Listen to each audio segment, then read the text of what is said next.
जी ये question number कौन सा था?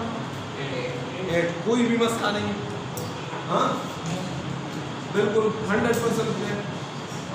जी आगे देखिए क्वेश्चन नंबर 9। क्वेश्चन नंबर 9 में सिर्फ थोड़ा सा इशू आएगा, लेकिन आप अगर सोच के करेंगे ना तो फिर नहीं आएगा इशू। वो इशू क्या आएगा, इसमें दो किस्म के प्रोडक्ट गिवन है। अच्छा एक और कॉन्सेप्ट लिख ले या याद कर ले। तो कितने कॉन्सेप्ट लिखवाए? 10। Concept number 11,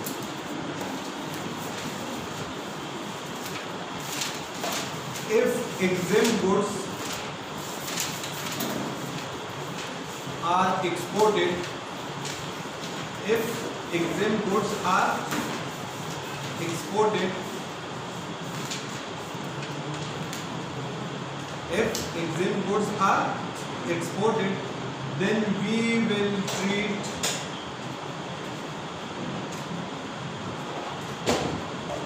these goods as zero rate. Then we will treat these goods as zero rate. Clear? समझना की बात। अगर exempt goods हो और आपको कभी कहे कि exempt goods exported to UAE, USA, कोई भी मुल्क बता, ठीक है, तो फिर आप उसको exempt goods कंसिडर नहीं करोगे, फिर वो किस में कन्वर्ट हो जाएगी? एक्सपोर्ट्स में जीरो है। क्लियर? जी क्वेश्चन नंबर 9 में मेरे ख्याल में यही इशू आएगा, तो मैंने आपको कॉन्सेप्ट लिखवा दिया। क्वेश्चन 9 आपका होम असाइनमेंट है, देखते हैं।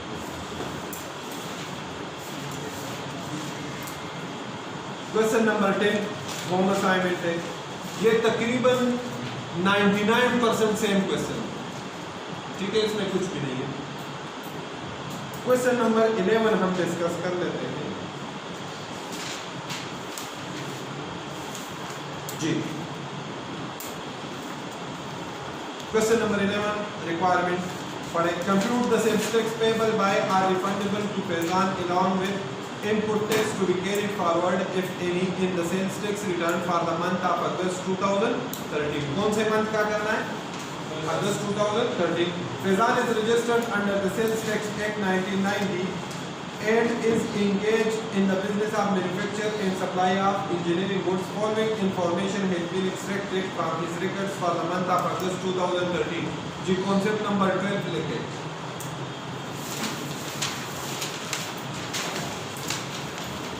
For sales tax purpose only trade discounts are allowed. Only trade discounts are allowed, and no tax treatment of special discount.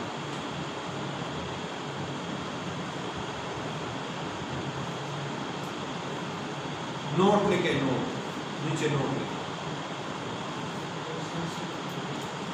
Special discount क्या लिखा है? No tax treatment of special discount. मतलब अगर special discount हो तो उसका effect हमारे question पे नहीं आएगा। स्पेशल डिस्काउंट या इस तरह लिख लें कि नॉर्मल डिस्काउंट या trade discount are allowed and special discounts are not allowed. ये इस तरह से लिख, ठीक है। नोट लिख लें, नोट में क्या लिखे? दे trade discount must be shown on invoice. जो ट्रेड डिस्काउंट अलाउ है ना, ट्रेड डिस्काउंट के साथ स्लैश डाल के नॉर्मल भी लिख ले, नॉर्मल डिस्काउंट। ट्रेड डिस्काउंट क्या? Normal discount. वो डिस्काउंट तो अलाउ है, लेकिन उसके लिए जरूरी क्या है कि वो इनवॉइस पे भी शो। समझ में आ रही बात? नॉर्मल डिस्काउंट क्या होता है? मैं मैन्युफैक्चरर हूँ, आप सारे जो है डिस्ट्रीब्यूटर या कंज्यूमर, मैं आप सारे डिस्ट्रीब्यूटर्स को 10% डिस्काउंट दे दूँ तो ये नॉर्मल डिस्काउंट। ये कौन सा डिस्काउंट है? और मैं आप 20 बंदे बैठे हो, 20 में से 5 को डिस्काउंट दूँ और 15 को ना दूँ, तो ये स्पेशल डिस्काउंट है। ये वाला डिस्काउंट नहीं अलाउ, पहले वाला डिस्काउंट अलाउ। लेकिन जो डिस्काउंट मैं अलाउ करूँगा वो इनवॉइस पे शो होना चाहिए। जी Supplies made during the month were as follows. Local supplies to registered person Noori Limited और Suri Limited. ये इन दो लोगों को उन्होंने registered person है उनको सेल्स किए हैं. ग्रॉस अमाउंट है 16 मिलियन और 4 मिलियन की. डिस्काउंट अलाउ किया है 8 लाख और 4 लाख और नेट अमाउंट गिवन है. Local supplies to unregistered person है और एक्सपोर्ट्स टू जॉर्डन है. एक्सपोर्ट्स में डिस्काउंट नहीं है और लोकल सप्लाईज टू अनरजिस्टर्ड में भी डिस्काउंट है 2,10,000 का. अब हमें पता नहीं है, डिस्काउंट तो दे दिया लेकिन हमें पता नहीं है स्पेशल डिस्काउंट है या फिर नॉर्मल डिस्काउंट है. Faizan normally allows 5% discount underline. Faizan normally, तो नॉर्मल डिस्काउंट कितना होगा? 5%. नॉर्मली वो कितना अलाउ करता है? To all its customers however a special case underline है. A discount of 10% was allowed to Suri limited. लेकिन सूरी को कितना डिस्काउंट दिया है? तो स्पेशल डिस्काउंट हुआ ना? हाँ, स्पेशल डिस्काउंट कितना परसेंट हुआ? 10%. बिल्कुल आपकी बात ठीक. स्पेशल डिस्काउंट कितना होगा? 5%. 5% तो नॉर्मल है ना, लेकिन उसको टोटल डिस्काउंट कितना दिया है? तो 5% एक्स्ट्रा दिया है ना, तो 5% हम क्या कर देंगे? रिवर्स कर देंगे. मतलब अभी मैं बता रहा हूँ कैसे रिवर्स करना है. जी, अगला पॉइंट नंबर 3, ये साफ कर दे यार. ये पूरा मैं न्यूमेरिकल सॉल्व नहीं करता, मैं आपको एडजस्टमेंट्स एक एक सॉल्व करके बताता हूँ. जो एडजस्टमेंट आसान है वो आप खुद से कर लोगे, जो नहीं उसकी ट्रीटमेंट पे बता दूँ. जी, आप क्या लिख लोगे? आउटपुट टैक्स कैलकुलेट करोगे ना, सप्लाई है ना, तो आउटपुट टैक्स में आप लिख लोगे सेल्स टू रजिस्टर्ड पर्सन. कौन कौन है? नूरी लिमिटेड. नूरी लिमिटेड को तो कौन सा डिस्काउंट है? नॉर्मल डिस्काउंट है. तो नेट अमाउंट लिख ले कितना है? 15.2 मिलियन. 15.2 मिलियन. ठीक हो गया. सूरी लिमिटेड को स्पेशल डिस्काउंट है कितना? 10%. देखिए ना, अमाउंट कितना के बने? 3.6 मिलियन के बने ना. दो तरीके हो सकते हैं. तो 3.6 मिलियन ये कितना परसेंट अमाउंट है? हमें कितना चाहिए? 95%. 5% नॉर्मल है ना, मल्टीप्लाई बाय 3.8 मिलियन. 3.8 मिलियन. ठीक हो गया नहीं भाई? समझ आ गई सबको? अगर इस तरह नहीं करते तो और किस तरह कर सकते हैं? कितना अमाउंट था? 3.2 मिलियन. तो केवल कितना है नेट अमाउंट अभी? 3.6 मिलियन. नेट 3.6 है और टोटल 4 मिलियन. 3.6 मिलियन है. यस. हाँ, अब ये 3.6 मिलियन ये देता, ये कितना है नेट अमाउंट? कितना परसेंट? 90%. इसको करें 100% पे दे दें तो कितना हो जाएगा? 4 मिलियन. हाँ, 4 मिलियन हो गया. 4 मिलियन का 5% ले 2 ले. समझ में आ रही बात? उस 2 ले को ऐड कर दे, इधर 3.6 लेंगे और ऐड क्या करते हो? किस discount? Special discount reverse. 2 lakh add कर ले या ये वाला काम कर दे. मेरे ख्याल में ये ज्यादा बेहतर. सिर्फ 2 लाख ऐड कर दे, 3.6 मिलियन लेके प्लस 2 ले. दोनों तरीकों से कर सकते. समझ में आ रही बात? जी, अगला supplies worth ₹6,17,500. net of discount was returned by Noori Limited. supply sales return है और कौन से वाले हैं? Noori Limited 5% वाले. तो sales return डाल देंगे. Following purchases were made during the month. Local materials from registered person. Input tax होगा. Local materials from unregistered person. No tax treatment. Clear? जी, आगे Faizan is required to pay, records indicate that a pump and a motor were given to Faizan friends free of cost. जी points में चले जाए notes. Point number कौन सा होगा? हाँ 13। जी देखिए सेल्स इंक्लूड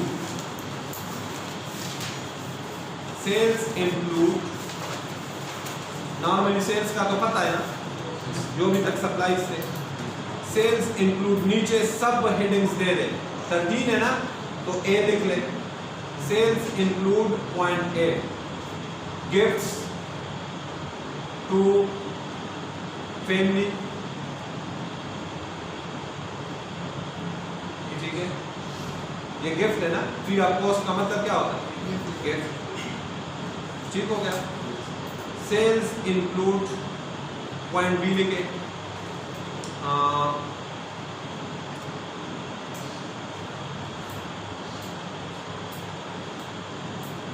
चले आएंगे 1 बाई 1। इसको 4-5 लाइनें छोड़ देना 1 बाई ड्राइंग्स लिखते बिल्कुल पर्सनल यूज के लिए। अगर आप अपने बिजनेस से तो आप फाइनल कंज्यूमर हुए ना, तो बर्डन किसके ऊपर आना चाहिए? आपके ऊपर। जो बिजनेस में तो इनपुट टैक्स उसके अगेंस्ट क्लेम नहीं कर सकता, समझ में? आउटपुट करेगा, इनपुट क्लेम नहीं कर सकता। जो 1 बाई 1 आएगा तो हम आहिस्ता आहिस्ता क्वेश्चन में आएगा तो लिख दिया जाएगा। अभी 2 लिख दिए जी। तो ये क्या है? ये सेल्स है, इसके ऊपर क्या आएगा? Output tax. इसके ऊपर क्या होगा? Output tax. जी आगे 33,000 कहाँ पे ऐड हो जाएगा? सेल्स में से आउटपुट टैक्स में ऐड कर दोगे, ठीक है ना भाई? समझ में आ रही बात? जी। फैजान इज रिक्वायर्ड टू पे अ पेनल्टी ऑफ रुपीज, ये रजिस्टर्ड में कर दे नॉर्मली, अनरजिस्टर्ड में नहीं। नॉर्मली अगर ना बताया जी। फिर अच्छा एक और बात सुन लीजिए, इसको 3-4 लाइन छोड़ के अगला पॉइंट भी। इसी तरह आप क्वेश्चन पूछोगे ना, मैं रिकॉर्डेड लेक्चर रिकॉर्ड करता तो ये चीज़ें बड़ी मुश्किल से मुझे जो है ना, आपने क्वेश्चन पूछा मेरे जहन में आ गया। पॉइंट नंबर 14 जी। सप्लाईज टू या सेल्स, सप्लाईज या स्लैश डाल के sales to final consumer,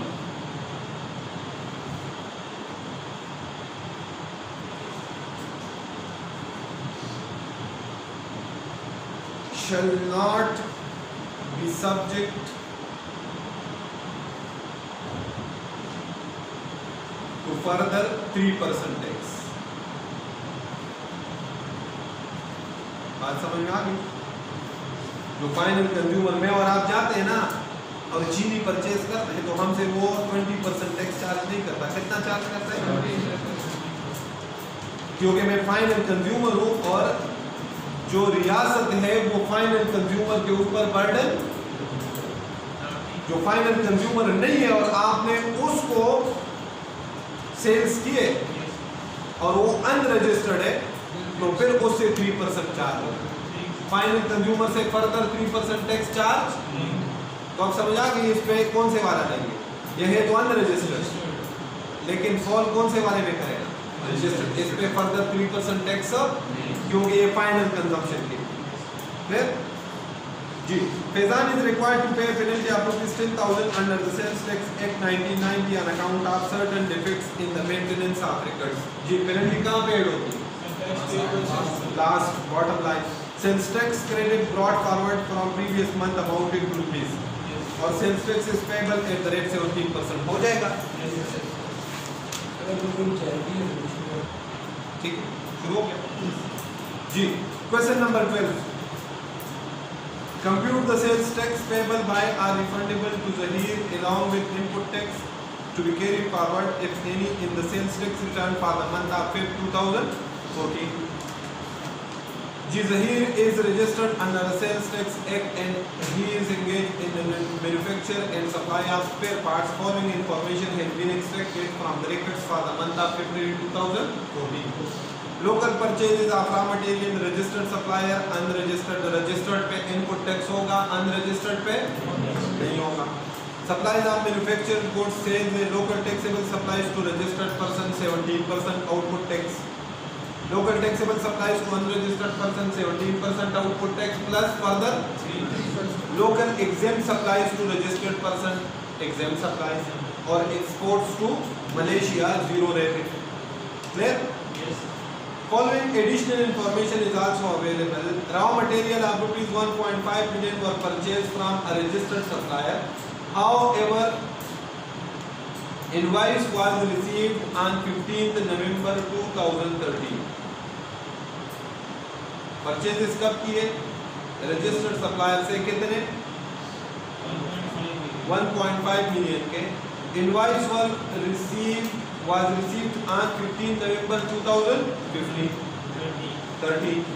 Invoice कब receive किया था? However, the input tax on the invoice could not be claimed in the relevant period. जी अगला पॉइंट लिखे notes.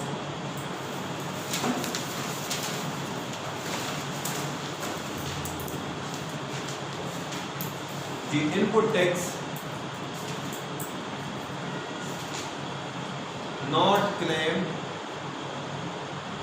in the relevant month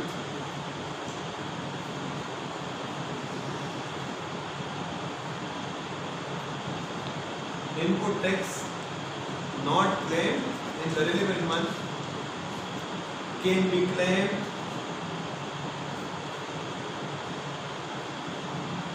up to 6 months 180 days. भाई 180 days अलग चीज है, 6 months अलग चीज, ठीक है. और ना काउंट कर, जनवरी से जून तक काउंट कर ले, 180 days नहीं कर. दोनों में डिफरेंस, जहाँ पे मैंने डेज लिखवाए है ना उधर कैलकुलेटर पे डेज काउंट करने, और 6 months का वो फिफ्थ भी 1 month काउंट होगा. 28 का होता है ना फेब्रुअरी, 1 month काउंट होगा. यहाँ पे क्या लिखा है? Up to 6 months next following the relevant month. Next following the relevant month. जी पॉइंट नंबर कौन सा था? 15. समझ ले. अगर फॉर एग्जांपल मैंने अगस्त में परचेज की और किसी भी रीजन की वजह से मैंने अगस्त में इनपुट टैक्स क्लेम नहीं किया, रीजन क्या हो सकता है? मुझे इनवॉइस नहीं मिला. समझ में आई बात? मुझे जो है मेरे सामने से वो परचेजेस नहीं गुजरे, मेरे जहन से निकल गए, मैंने रिकॉर्ड नहीं किया कोई भी, तो लोग कहता है परेशान नहीं होना. अगर आपने अगस्त में नहीं किया तो अगस्त के बाद 6 महीने जो आ रहे हैं, 6 महीनों में किसी भी महीने में आप क्लेम करें. तो अगस्त के बाद कितने महीने आ गए? 6 महीने. सितंबर, अक्टूबर, नवंबर, दिसंबर, जनवरी. मतलब मेरे पास जनवरी तक का टाइम है कि मैं अगस्त वाला इनपुट टैक्स क्लेम कर लूं. यहाँ पे क्या बात कर रहे हैं? परचेजेस कब किए? 15 नवंबर की. हाँ, और मंथ हमारा कौन सा? तो मतलब नवंबर में क्लेम नहीं किए थे. हाँ, तो नवंबर के बाद कितने मंथ्स तक क्लेम कर सकता है? तो काउंट करें, दिसंबर, जनवरी और तो क्लेम कर सकता है कि नहीं? तो ये बताए. अच्छा, ये इंफॉर्मेशन बहुत जरूरी है, गौर से सुनिएगा. वो 2 किस्म की चीजें एडिशनल इंफॉर्मेशन में आपको बताएगा. एक वो बताएगा परचेजेस इंक्लूड, और एक इस तरह का स्टेटमेंट बताएगा, यहाँ पे कोई इंक्लूड का वर्ड यूज किया तो इसका मतलब ये है कि इसकी अभी तक उसने ट्रीटमेंट नहीं की, तो इस पे वो इनपुट टैक्स क्लेम कर सकता है या नहीं? तो इसको लिख ले, इनपुट टैक्स परचेजेस में ऐड करो. कहाँ पे ऐड करो? 5 मिलियन ऐड होगा परचेजेस में, या इसी किसका टैक्स? 1.5 मिलियन परचेजेस में ऐड हो. अगर आप परचेजेस पे टैक्स कैलकुलेट कर चुके हो तो इस पे भी टैक्स कैलकुलेट कर लो, फिर सिर्फ टैक्स ऐड हो. क्लियर? सही समझ में आ गई बात? ये वाला पॉइंट समझ में आ गया? हाँ, जनवरी तक 6 मंथ बनता है. नहीं, नवंबर से काउंट करें. परचेजेस कब किए? नवंबर किए ना रेखा, तो 6 मंथ्स काउंट करें. दिसंबर, जनवरी, फरवरी, मार्च, अप्रैल, मई तक. मई उसके पास आखिरी महीना है कि मई तक अगर क्लेम कर दे तो ठीक, ना किया तो तो जून के रिटर्न में नहीं कर सकता, तो अब तो फिर है ना, मैं अभी टाइम है तो वो क्लेम कर सकता। क्लियर? उसके बाद नोट बस फिर नहीं ना, बस उसने इनपुट टैक्स उधर क्लेम करना था, भूल गया है, इनवॉइस नहीं मिला था, अब याद आ गया है, अब इनवॉइस मिला, अब क्लेम कर दिया, बात खत्म। क्लियर भाई? क्लियर है कि नहीं जी? Taxable supplies amounting to rupees 1.2 million were returned by different customers. Proper sales return है, sales में से less कर दोगे। Raw material purchase from registered supplier include amount are underlined. Raw material purchase from registered supplier underline करें। Include an amount, ऊपर raw material जो purchase किए हैं किस बंदे से? Registered से। तो कौन सा purchase किया है? 23 million का ना? कहता है इसमें शामिल है, ऑलरेडी इंक्लूडेड है। अब हम दो चीजें देखेंगे, अगर ठीक शामिल है तो नो ट्रीटमेंट, और अगर गलत शामिल है तो हम उसमें से निकाल देंगे, मिस कर देंगे परचेज। क्लियर भाई? समझ में आ रही बात जी? An amount of rupees 2.5 million against which 100% advance was paid in the month of June 2014. However, due to a dispute, यहां तक समझ ले, पॉइंट लिखो।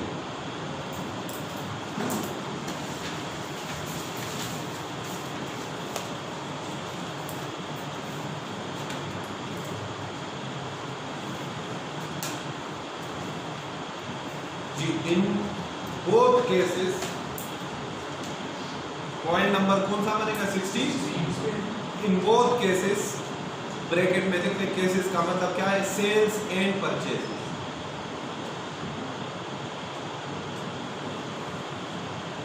सेल्स टैक्स मतलब मैंने दोनों इसलिए लिख दी है, सेल्स और परचेज, आउटपुट और इनपुट दोनों, सेल्स टैक्स की बात कर रहा हूँ, आउटपुट और इनपुट दोनों, किसी एक की बात नहीं करा। अगर एक का होता तो मैं स्पेसिफिक नाम दे देता, मैं दोनों की बात कर रहा हूँ, आउटपुट और input.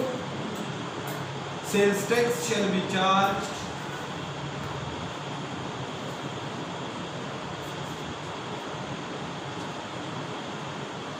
in the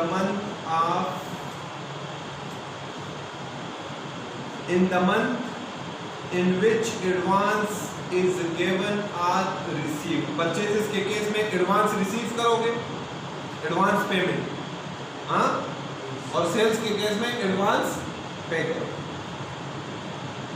In which advance payment is received or paid. Clear? भाई ये पॉइंट पढ़े समझ में आ गई? क्या मतलब क्या है? अगस्त में मुझे एडवांस मिला, मैंने सेल्स करनी थी रेहान को, रेहान ने मुझे एडवांस दे दिया अगस्त में, और गुड्स मैंने सप्लाई कर दिए अक्टूबर में, 2 महीने बाद। आउटपुट टैक्स में कौन से महीने में चार्ज करूंगा?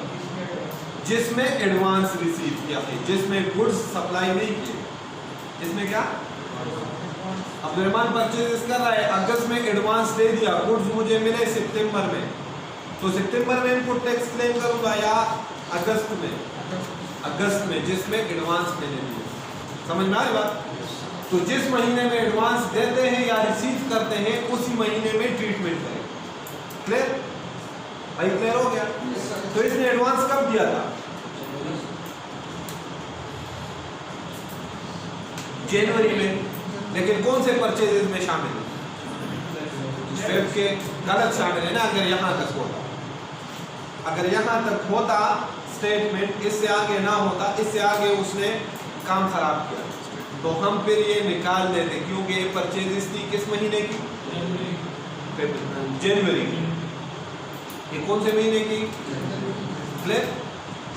सर जितनी अमाउंट का एडवांस देगा उसके अगेंस्ट, हाँ, उसके अगेंस्ट ना, अमाउंट जितना मिला, जितना एडवांस 50% एडवांस मिला तो 50%। समझ में आ रही ना जी? आगे देखें, however due to a dispute sales tax invoice was delayed and was received by the company after filing of return। एक और पॉइंट लिखें,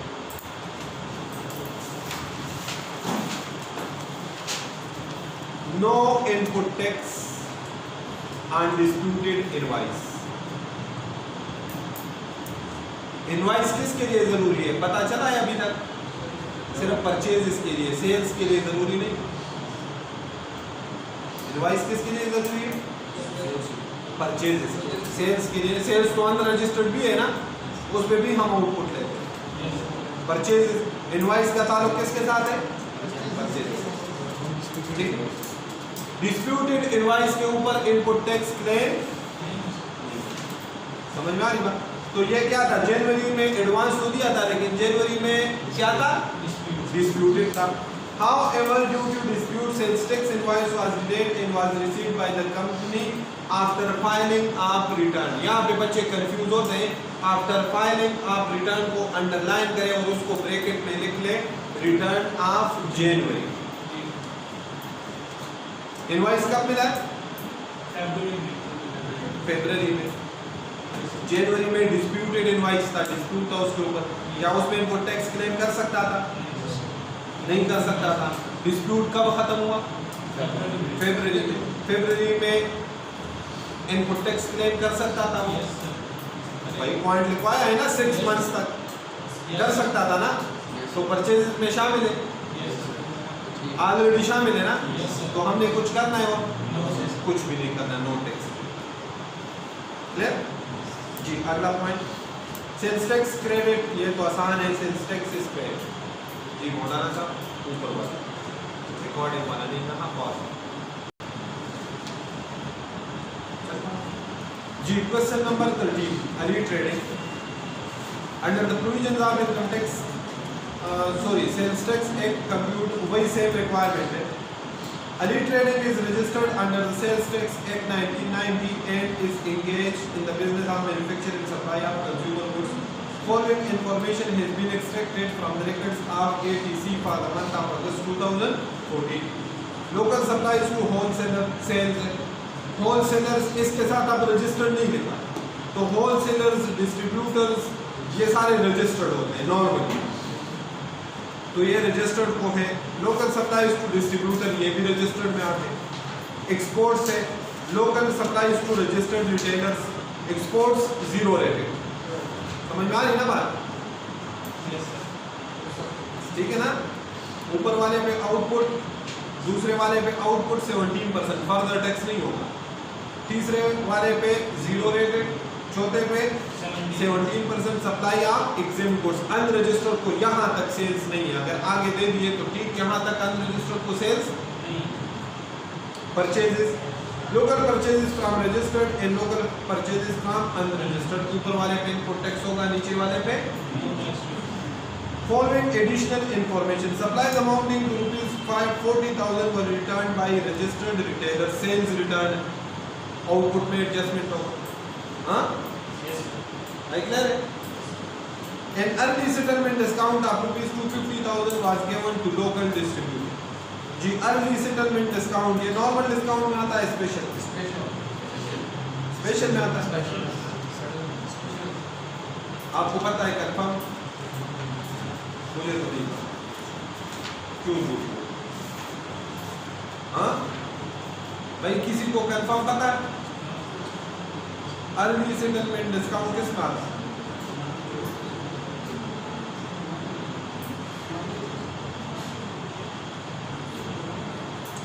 ये जो सेल्स है ना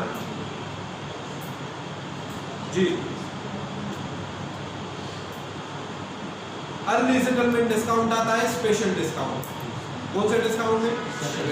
तो ये किसी को दिया है? हाँ?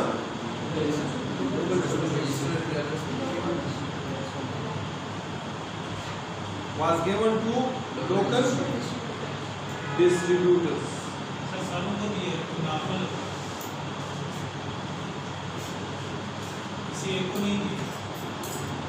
Settlement discount is no effect.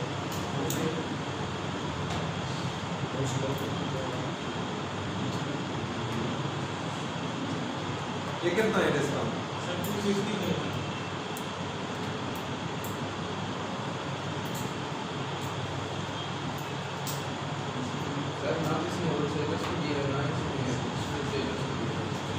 सबको दिया है नॉर्मल।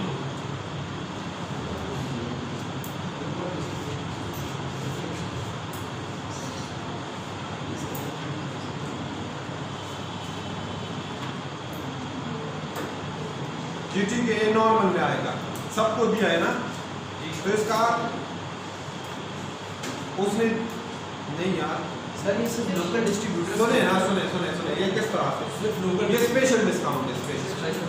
सुने, मैंने आपको अभी इस क्वेश्चन से जो पहला क्वेश्चन था, मैंने कहा आपको दो किस्म के इंफॉर्मेशन है।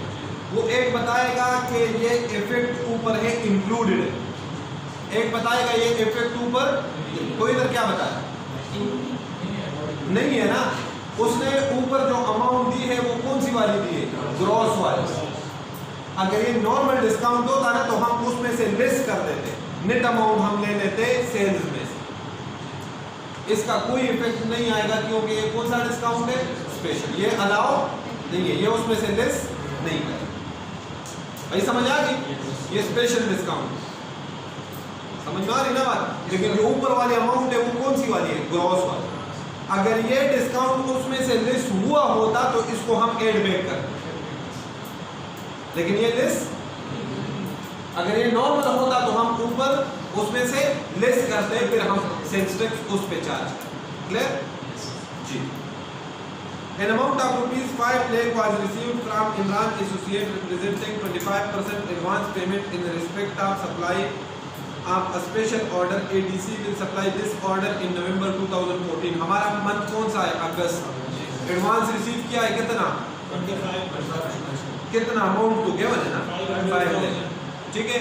तो ये सेल्स के अगेंस्ट है ना, हाँ वाज रिसीव, तो सेल्स है ना, तो एडवांस के लिए क्या बताएगा, advance is equal to sales and advance is equal to purchase. तो आउटपुट होगा कि नहीं होगा, चार्ज करेंगे ना। तो क्या बताएं, ये ऊपर सेल्स में शामिल है कि नहीं शामिल, कहीं पे लिखा इंक्लूडेड, तो ये सेल्स में ऐड कर, आउटपुट टैक्स में क्या कर देंगे, सेल्स में 25% निकालेंगे। नहीं 5 लाख ही 25%, टोटल जो है ना, टोटल 20 लाख है और 25% कितना बनता है, 5। तो 15 लाख पे नहीं देंगे, सिर्फ किस पे देंगे, 5 लाख जी। Goods pledged with a bank or disposed of the bank for ₹4 million in satisfaction of debt owed by ADC। जी सेल्स इंक्लूड, पॉइंट नंबर कौन सा था, जो नोट्स में लिखवाया है सेल्स, हाँ 18 में सी पॉइंट लिखे, नहीं सर, 13 में सी पॉइंट लिखे, सी मैंने कहा था ना 4-5 लाइन जोड़ दे, पॉइंट सी लिखे। Goods pledged with a bank and disposed of by the bank। तो ये किसकी सेल्स होगी, जिसके गुड्स,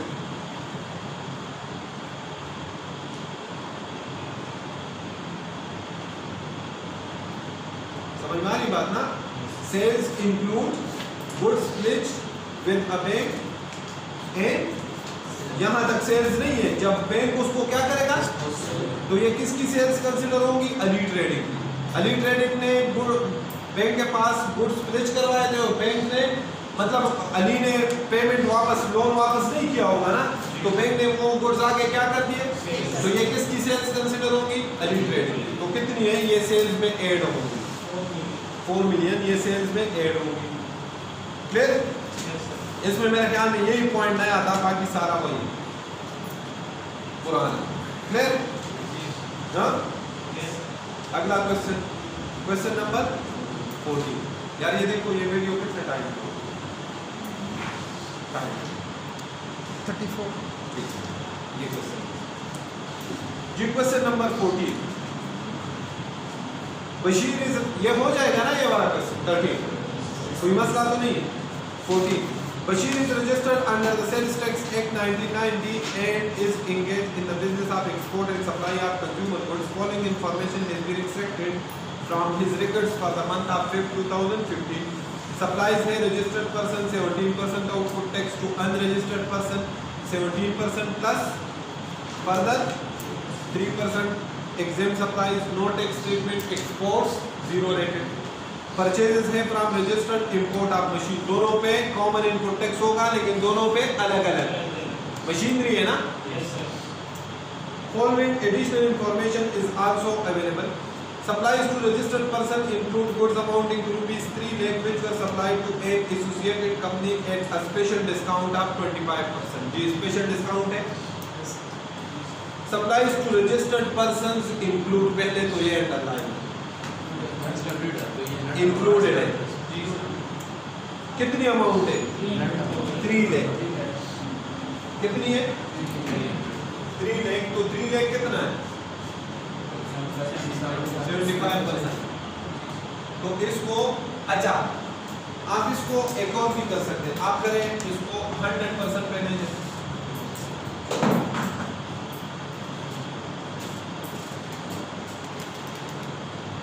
इधर ए चीजों पे थोड़ा सा सोच के और दिमाग यूज करके काम करना है. ठीक है ना? कितना है?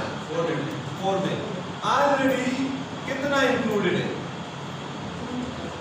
3 lakhs. आपने किस चीज की अमाउंट निकालनी है? स्पेशल डिस्काउंट की. वो कितना आया?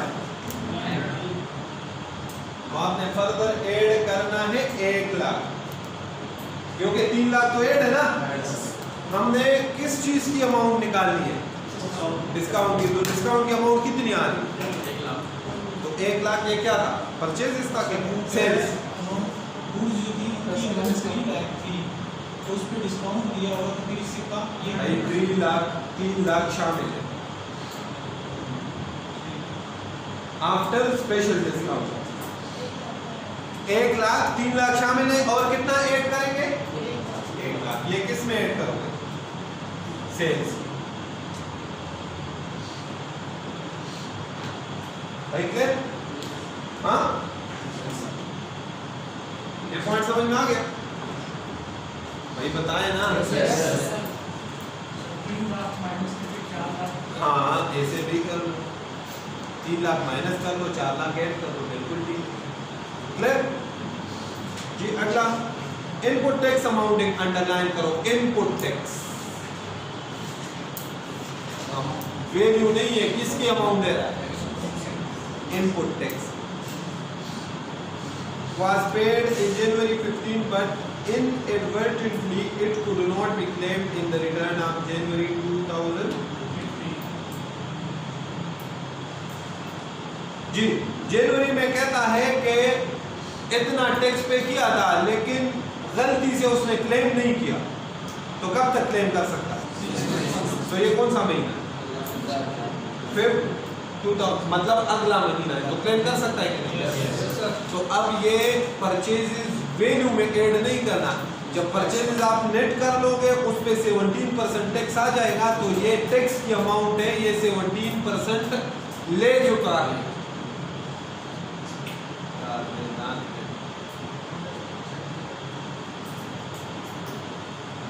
जबान मेरी जो है ना टांग बहुत ज्यादा है, दांत के साथ लग रही है जख्म.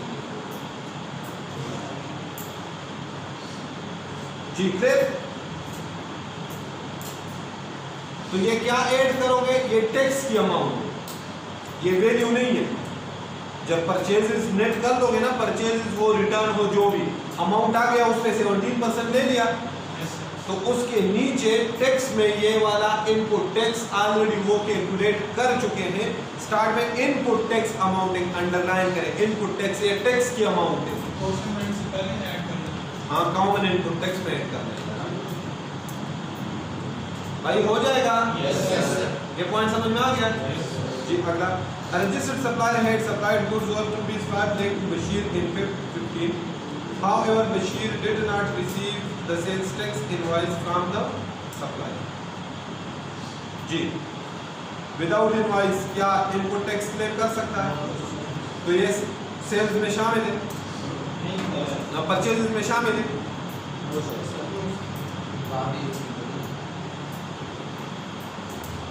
बशीर के लिए परचेजेस है ना, तो क्या ये ऊपर परचेजेस में शामिल है? क्या इस पे इनपुट टैक्स क्लेम कर सकते हैं? तो कुछ भी नहीं कर सकते. The imported machine was put into operation during February 2015. Sales tax credit of 14,000 is to be brought forward from January 2015. जी, कुछ है इसमें? एक जी, ये क्वेश्चन नंबर जो 15 है इसको अटेम्प्ट करें. शाबाश. 10 मिनट है. 15 रिकॉर्डिंग में बस रिकॉर्डिंग मुझे मोबाइल